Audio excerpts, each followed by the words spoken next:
Hello and अस्सलाम वालेकुम students, welcome back to my channel maths engineer. Students, आज हम करेंगे एक्सरसाइज 2.4 ऑफ क्लास 10 मैथ्स का क्वेश्चन नंबर 3, क्वेश्चन नंबर 4 और क्वेश्चन नंबर 5। यानी ये एक्सरसाइज 2.4 की आखिरी वीडियो है क्लास 10 मैथ्स के लिए। अगर आपने इससे पहले वाली वीडियोस नहीं देखी तो प्लीज आपसे रिक्वेस्ट है कि आप वो तमाम वीडियोस देख लीजिए। इसके साथ साथ अगर आप हमारे चैनल पर नए हैं तो प्लीज हमारे चैनल को सब्सक्राइब भी कर लीजिए। तो मैंने क्वेश्चन यहां पर लिखा है, question number 3 of class 10 maths exercise 2.4। Form question number 3 क्या है कि फॉर्म अ क्वाड्रेटिक इक्वेशन। आपने एक क्वाड्रेटिक इक्वेशन बनाना है हुज रूट्स आर, जिसके रूट्स होंगे square of the roots of the equation, यानी इसके जो रूट्स होंगे उसका स्क्वायर लेके उस इक्वेशन के रूट्स होंगे। यानी इसका रूट क्या होगा, इसका रूट अल्फा होगा और बीटा होगा। तो अल्फा और बीटा का स्क्वायर लेके आपने जो इक्वेशन बनाना है उसके रूट्स जो होंगे इसके रूट्स के स्क्वायर के बराबर होंगे। यानी इसके रूट अगर अल्फा और बीटा है तो उसके रूट्स अल्फा स्क्वायर और बीटा स्क्वायर होंगे। तो ये कंडीशन है। क्या कंडीशन है? Whose roots are the square of the roots of the equation, यानी इस इक्वेशन के जो रूट्स हैं तो हमने जो इक्वेशन बनाना होगा उसके रूट्स इसके रूट्स के स्क्वायर के बराबर होंगे। यानी अगर यहां पर रूट है अल्फा तो इसके लिए जो हम इक्वेशन बनाएंगे उसका रूट होगा अल्फा स्क्वायर, और अगर यहां पर रूट है बीटा, दूसरा जो रूट है, तो वहां पर रूट होगा बीटा स्क्वायर। तो स्टूडेंट्स, यहां पर आपने एक बात नोट करनी है, question number 3 of exercise 2.4 and question number 5 ये बिल्कुल सेम है। तो आपने इस क्वेश्चन को गौर से देखना है तो ऑटोमेटिकली आपको क्वेश्चन नंबर 5 भी अच्छे से समझ आ जाएगा। और जो क्वेश्चन नंबर 2.4 है, क्वेश्चन नंबर 4 है, वो मैं आपको एंड में बताता हूं कि उसके साथ क्या करना है। ठीक है, हम शुरू करते हैं अपना क्वेश्चन। तो मैं यहां लिख देता हूं सॉल्यूशन। सबसे पहले आपको जो इक्वेशन दिया गया है उसके लिए sum of roots and product of roots find करने हैं। तो हमारे पास इसके रूट्स आपने सबसे पहले मेंशन करना होगा कि हमारे पास रूट्स अल्फा और बीटा है किसी भी इक्वेशन में। तो हम पहले लिख देते हैं कि let the roots are alpha and beta. तो हमारे पास जो रूट्स हैं वो क्या होंगे? अल्फा और बीटा। तो हमारे पास सम ऑफ रूट फिर क्या होगा? Sum of roots alpha plus beta होगा, और अल्फा और प्लस बीटा आपको पता है बराबर है माइनस बी बाय ए के।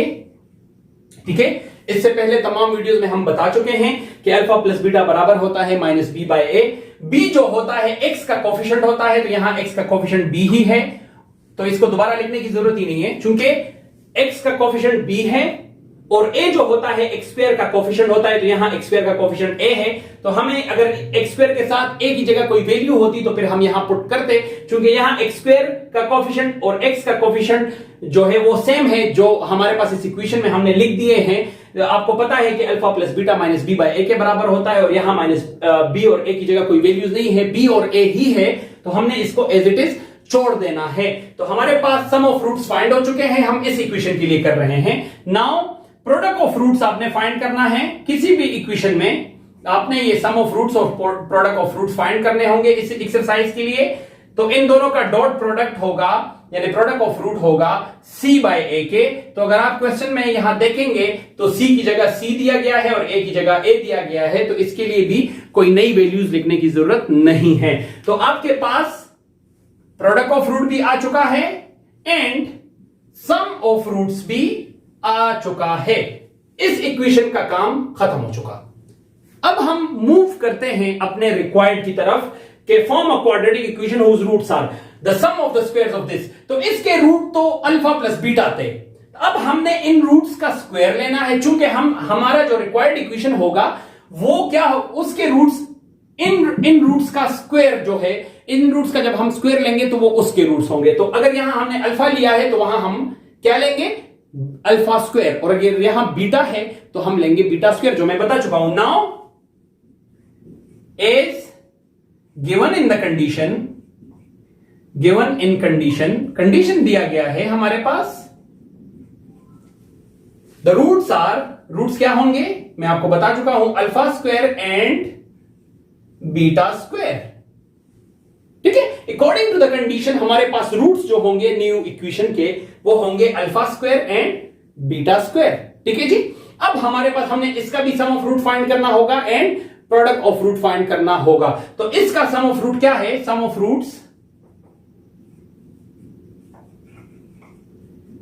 रूट्स इसका जो है, तो इन दोनों रूट्स को आपने सम कर लेना है, यानी अल्फा और बीटा स्क्वायर को मैंने सम कर लिया है। अच्छा, यहां पर कुछ स्टूडेंट्स पूछेंगे कि सर यहां पर तो सम ऑफ रूट की जगह हमने b बाय a लिखा था, यहां पर तो हमने सम ऑफ रूट्स की जगह b बाय a नहीं लिखा। तो मेरे स्टूडेंट्स आपको अगर ध्यान है इस क्वेश्चन की तरफ, तो यहां पर हमने इक्वेशन से सम ऑफ रूट बनाया है और यहां हम इक्वेशन बना रहे हैं। आपको यह बात समझ आ रही है? यहां इक्वेशन नहीं दिया गया, कंडीशन दिया गया है रूट्स के लिए और इक्वेशन हमने बनाना है, और यहां इक्वेशन दिया गया था जिससे हमने सम ऑफ रूट निकाला है। अंडरस्टैंड? तो यहां सम ऑफ रूट्स हम इसकी जगह क्या b बाय a लिखेंगे, जो कि b बाय कोई इक्वेशन ही नहीं है। हमने इक्वेशन तो बनाना है, तो बनाने के लिए तो हम पहले तो रूट्स फाइंड कर लेना, तो उसके बाद इक्वेशन बनाएंगे। ठीक है, और इक्वेशन बनाने के बाद हम उससे b बाय a लेते हैं। तो चूंकि हमारा काम यहां वैल्यूज लेना नहीं है, हमने सिर्फ इक्वेशन बनाना है। तो अभी इक्वेशन नहीं बना, इसलिए हम इसकी जगह b बाय a नहीं लिख सकते, क्योंकि b बाय a की जगह हमने कोई वैल्यू लिखनी होगी, जैसे हमने यहां पर लिखी, और वहां पर हमारे पास चूंकि इक्वेशन ही नहीं है और हमारा रिक्वायर्ड भी वो नहीं है। हमारा रिक्वायर्ड क्या है कि हमने इक्वेशन फाइंड करना है, यानी इक्वेशन बनाना है। ठीक है, तो आपने सम ऑफ रूट्स लिख दिए, वो है अल्फा प्लस बीटा स्क्वायर। तो सम ऑफ रूट्स के लिए मैं सम ऑफ रूट्स लिख देता हूं, इसकी जगह आपने लिखना है अल्फा स्क्वायर और बीटा स्क्वायर, जो यहां ऑलरेडी लिखा गया है। ठीक है जी। नेक्स्ट आपने क्या करना है, चूंकि अल्फा और बीटा स्क्वायर के साथ हम कुछ वैल्यूज पुट नहीं कर सकते, आपने इन वैल्यूज को पुट करना होगा जो आपको ऑलरेडी फाइंड हो चुके हैं किसी इक्वेशन से, तो आपको इसमें वो पुट करने होंगे। इसको ऐसे अरेंज करना होगा कि हमारे ये जो वैल्यूज है वो यहां पर पुट हो सके।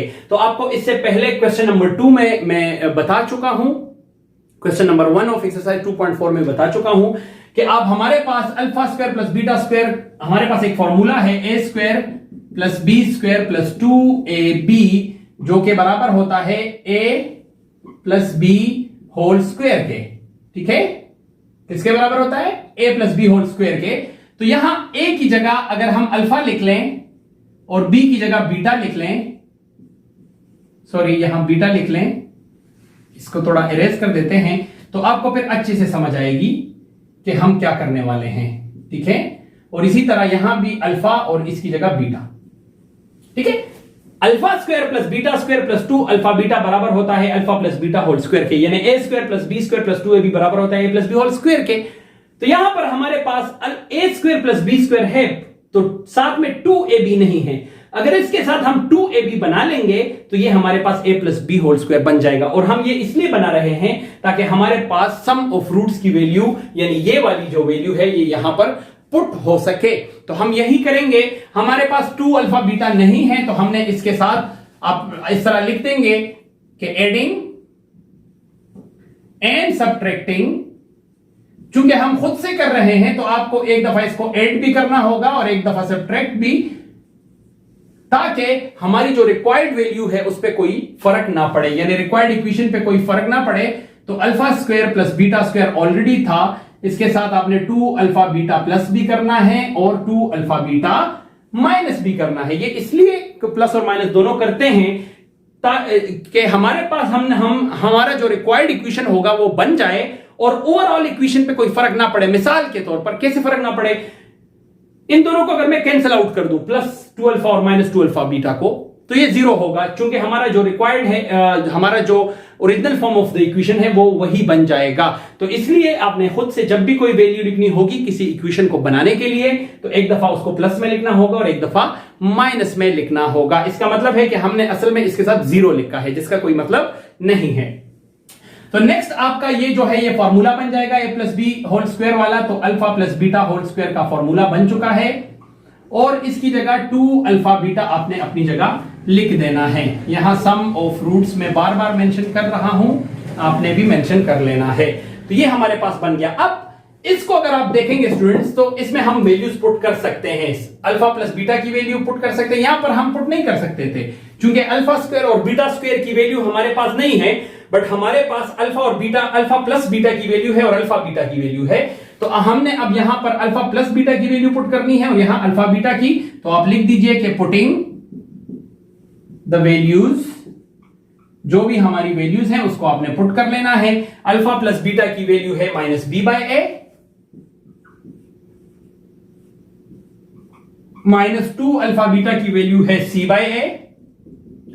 अल्फा और बीटा की वैल्यू क्या है? सी बाय ए, यानी प्रोडक्ट ऑफ रूट की वैल्यू है सी बाय ए। तो आपने 2 को एज इट इज लिखना है और इसकी जगह अल्फा बीटा की यानी प्रोडक्ट ऑफ रूट की जो वैल्यू है इसको आपने पुट कर लेना है। नेक्स्ट आपने क्या करना है, माइनस पे स्क्वायर है, तो जब माइनस पे इवन नंबर आ जाए पावर तो वो हमारे पास प्लस में वैल्यू देता है। तो माइनस पे स्क्वायर आ गया तो ये प्लस की वैल्यू हो गई, और ये स्क्वायर इस बी पर भी है और ए पर भी है तो मैंने दोनों पर लगा दिया, और माइनस पे जब स्क्वायर आएगा तो वो प्लस देगा, और प्लस हम यहां नहीं लिखते और इसकी जगह 2c डिवाइडेड बाय ए हो जाएगा। ठीक है, तो यहां तक तो आई होप स्टूडेंट्स आप लोगों को समझ आ चुकी होगी। नेक्स्ट आपने क्या करना है कि इन दोनों का एलसीएम लेना है, तो इन दोनों का एलसीएम है ए स्क्वायर। मैं इसको थोड़ा नीचे लिख देता हूं, ठीक है। तो ए स्क्वायर को आपने यहां भी मल्टीप्लाई करना है और यहां भी एलसीएम को आपने दोनों साइड पे मल्टीप्लाई करना है। तो ए स्क्वायर यहां कट जाएगा, तो यहां से बचेगा बी स्क्वायर माइनस, और ये ए स्क्वायर के साथ कट जाएगा तो -2ac रह गया। ये एक ए, एक सी और एक 2, तो ये रह गया। तो ये हमारे पास सम ऑफ रूट्स जो है उसकी वैल्यू आ चुकी है। किस इक्वेशन के लिए? नए इक्वेशन के लिए, जिसके रूट्स क्या थे? अल्फा स्क्वायर और बीटा स्क्वायर। तो सम ऑफ रूट्स जो नया इक्वेशन हमने बनाना है उसके लिए सम ऑफ रूट आ चुका है। अब उसके लिए हमने प्रोडक्ट ऑफ रूट भी फाइंड करना है, चूंकि हमारे पास जो न्यू इक्वेशन बनाने का फॉर्मूला है वो है x square minus sum of root into x plus product of roots. तो सम ऑफ रूट्स तो आ चुका, एक्स स्क्वायर तो ऑलरेडी हम लिखेंगे, उसके साथ सम ऑफ रूट यानी ये वैल्यू और इसके साथ एक्स लगा देंगे तो सम ऑफ रूट भी आ जाएगा, प्लस प्रोडक्ट ऑफ रूट। ये न्यू इक्वेशन बनाने का फॉर्मूला है, न्यू क्वाड्रेटिक इक्वेशन बनाने का फॉर्मूला। तो इसके लिए, उस फॉर्मूले के लिए 2 वैल्यूज की जरूरत होती है, सम ऑफ रूट्स की और प्रोडक्ट ऑफ रूट्स की। तो सम ऑफ रूट्स वाली हमारे पास वैल्यू आ चुकी है। अब मैं इसको इरेज कर देता हूं। अब हमने प्रोडक्ट ऑफ रूट्स इसके लिए फाइंड आउट करना होगा, ठीक है। तो आपको पता है कि रूट्स हमारे पास जो न्यू इक्वेशन के हैं वो है अल्फा स्क्वायर और बीटा स्क्वायर। नाउ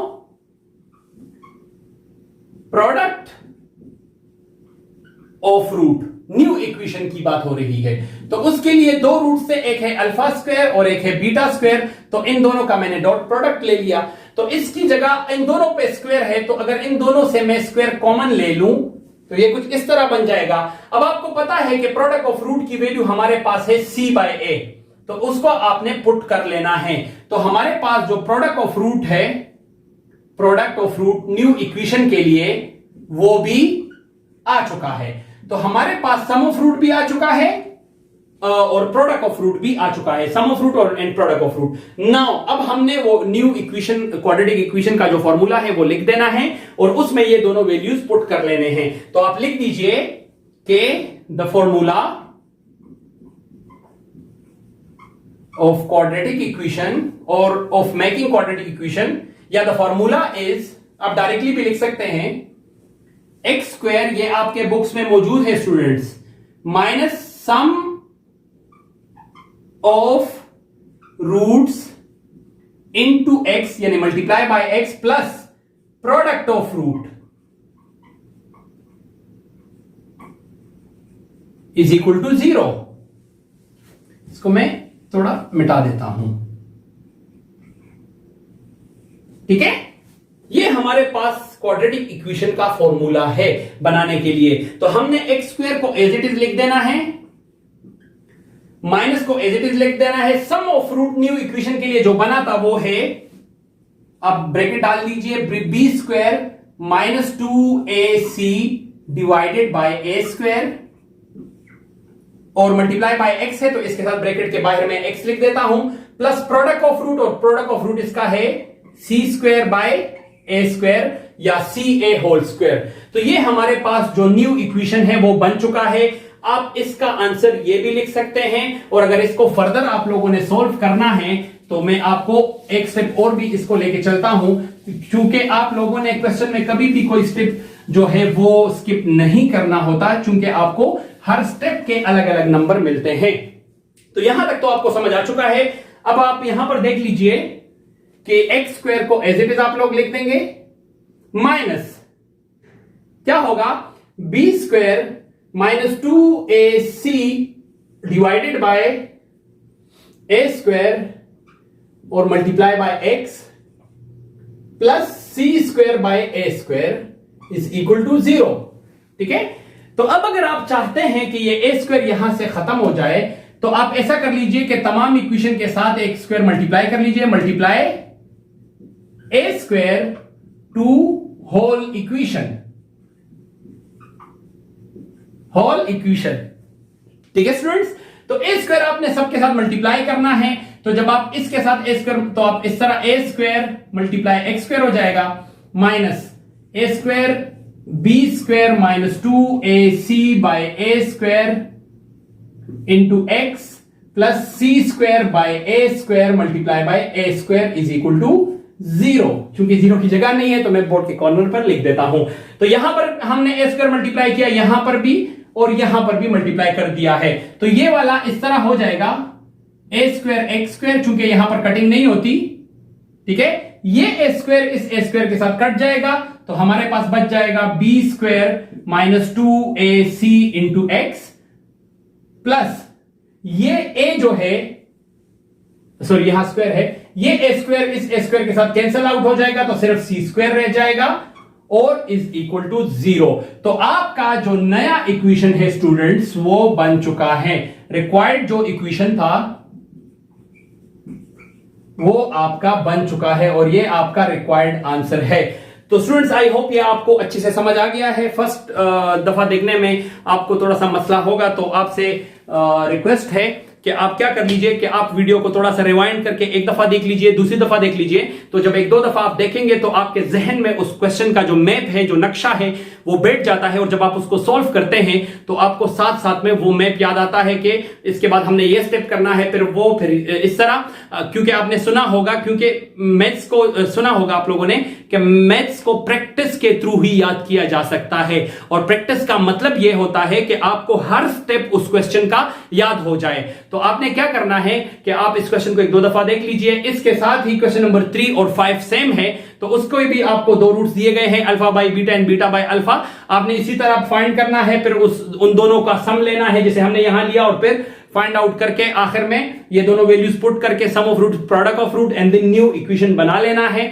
अगर आपको क्वेश्चन नंबर 5 में कहीं प्रॉब्लम आ रही होगी तो स्टूडेंट्स बिला झिझक आपने कमेंट्स में जरूर बता देना है। इसके साथ ही क्वेश्चन नंबर 4 की मैंने आपको बताया था कि क्वेश्चन नंबर 4 इस एक्सरसाइज का और क्वेश्चन नंबर 1 इस एक्सरसाइज का दोनों बिल्कुल सेम है। क्वेश्चन नंबर 1 ऑलरेडी हमने अपने चैनल पर सॉल्व करके वीडियो अपलोड कर दी है, तो अगर आपने अभी तक वो नहीं देखा तो प्लीज आप वो देख लीजिए, जिससे आपको क्वेश्चन नंबर 4 सॉल्व करने में बहुत ज्यादा हेल्प मिलेगी और आपको क्वेश्चन नंबर 4 सॉल्व करने में किसी किस्म का मसला नहीं होगा। इसके साथ अगर आपको किसी और क्वेश्चन में इस एक्सरसाइज से या 9 के कोर्स से, 10 के कोर्स से, किसी भी चैप्टर से, किसी भी क्वेश्चन से प्रॉब्लम है, तो आप कमेंट्स में उस क्वेश्चन का नंबर और एक्सरसाइज नंबर जरूर मेंशन कर दीजिए, ताकि हम उसको भी सॉल्व करके आपके लिए आसानी पैदा कर सके। और अगर आपने अभी तक हमारे चैनल को सब्सक्राइब नहीं किया स्टूडेंट्स, तो आपसे रिक्वेस्ट है कि प्लीज हमारे चैनल को सब्सक्राइब कर लीजिए। उसके साथ साथ आप हमारे चैनल को और दोस्तों के साथ भी शेयर कर लीजिए, ताकि जो हमारे नए आने वाली वीडियोस होंगी वो आपको टाइम पर मिलती रहे। Thank you so much for watching.